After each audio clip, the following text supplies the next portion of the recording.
Hai you, what's up? You dah lama tunggu ke? Memang dah lama pun tapi tak apa. Chill je, tak ada masalah pun. Oh. Okey, jom kita gerak. You nak try macam ni ke? You serius nak try macam ni? Macam ni nak nampak kalau you reverse macam ni? I pakai macam ni je.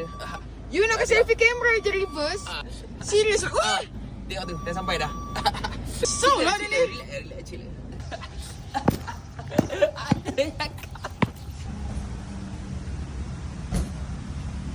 You buat apa sebenarnya ni? Baik you beritahu. Tengah bernafas lah. Bernafas macam tu. Nafas yang biasa je.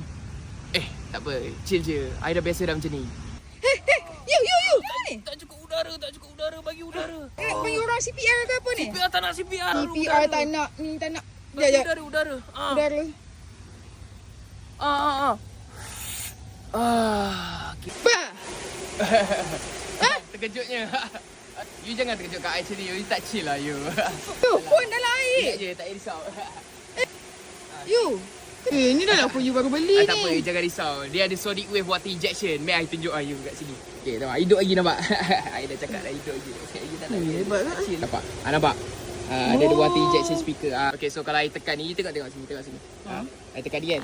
Nanti dia inject water pakai sound wave. Ni pun apa ni you beli ni? Ni Realme C75. You nak ke? Nak. I bagi you lah. Tak payahlah, you nak pakai dulu. Cepat you bawa minum ke I nak buat story ni? Nak minum, nak buat story ke? Ha. Okay.